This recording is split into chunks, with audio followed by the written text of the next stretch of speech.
সময় হইল বড় শিক্ষক, সব দিবে শিখাইয়া।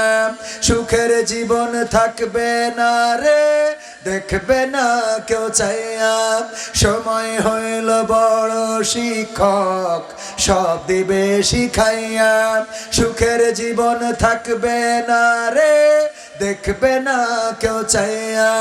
মরার আগে মরবি রে তুই, জ্বালা সইতে পারবি না। মরার আগে মরবি রে তুই, জ্বালা সইতে পারবি না। নিজের মুখটা দেখা একদিন হইবে তোমার যন্ত্রণা। নিজের মুখটা দেখা একদিন হইবে রে তোর যন্ত্রণা। ক্ষমতার বড়াই কইরো না ভাই, সে আর চিরদিন থাকে না। শেয়ারের বড়াই কইরো না ভাই, পাওয়ার চিরদিন থাকে না। নিজের শেয়ার দেখা একদিন হইবে তোমার যন্ত্রণা। নিজের শেয়ার দেখা একদিন হইবে রে তোর যন্ত্রণা। ঠিক না বেঠে? এই চেয়ার দেখে যন্ত্রণা বাড়ে, এই চেয়ার দেখে কষ্ট বাড়ে। এই চেয়ার দেখার পরে মাঝে মাঝে দূর থেকে দেখে কষ্ট অনুভূতি বেড়ে যায়। কয়দিন আগে, মাত্র 2 দিন আগে সম্ভবত দেখলাম আমাদের ওবায়দুল কাদের, যিনি আওয়ামী লীগের সাধারণ সম্পাদক এবং বাংলাদেশের সেতু যোগাযোগ মন্ত্রী ছিলেন, এই মানুষটা বলেছিলেন 41 সাল পর্যন্ত ক্ষমতায় থাকবেন। অথচ এখন হাসপাতালে শুনছি সংকটাপন্ন অবস্থায় রয়েছে। আমরা দোয়া করি আল্লাহ যেন তার সুস্থতা দান করে দেয়, কারণ এত তাড়াতাড়ি চলে যাওয়া তো হবে না। ঠিক না বেঠে? এত তাড়াতাড়ি চলে গেলে কি হবে? কারণ চেয়ারের যন্ত্রণা দেখার দরকার আছে না নাই? 41 সাল পর্যন্ত অন্তত ক্ষমতায় না থাকেন, দুনিয়ায় থাকার দরকার আছে না নাই? দেখেন দুনিয়ার লীলা খেলা, ক্ষমতার অহংকার চিরস্থায়ী হয়, ক্ষমতার বড়াই চিরকাল করা যায়। কিন্তু ঈমান যার আছে, আমল যার আছে, দুনিয়ায় আধিপত্য তার, আখিরাতেও আধিপত্য তার আছে না নাই? যে সত্যের পথে চলে, যে কোরআনের কথা বলে, যে নামাজ পড়ে, রোজা করে, আল্লাহর হুকুম আহকাম মেনে চলে, অন্তত সে প্রাউড ফিল করতে পারে, কারণ জমিনের ওপারে আল্লাহ আছে না নাই? দুনিয়ার ওপারেও কে আছেন? আল্লাহ আছেন। আল্লাহ রাব্বুল আলামিন আমাদের বড় অভিভাবক। তিনি বাংলাদেশেও আছেন, ভারতেও আছেন, অস্ট্রেলিয়ায়ও আছেন, লন্ডনেও আছেন, আমেরিকায়ও আছেন, আবার দুনিয়ার ওপারেও আল্লাহ আছে না নাই? আমাদের অভিভাবক কে? চিল্লায় বলেন কে? আমার যুবকেরাও বলেন আমাদের অভিভাবক কে?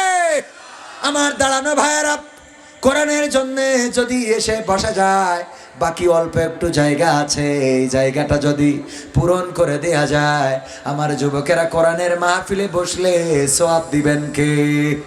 আল্লাহ বলেছেন ওয়াইদা কুরিয়াল কুরআনু ফাসতামিউ লাহু ওয়া আনসিতু লাআল্লাকুম তুরহামুন।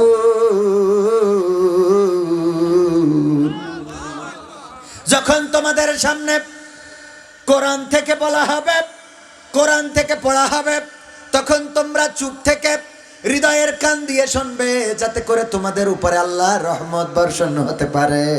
ওগো আমার ভাইয়েরা, যদি কোরআনের মাজমায় বসে যান, কোরআনের মাজলিসে যদি বসে যান, আর কোরআনের কথাগুলো যদি চুপ থেকে হৃদয়ের কান দিয়ে শোনেন, রহমত বর্ষণ করবেন কি?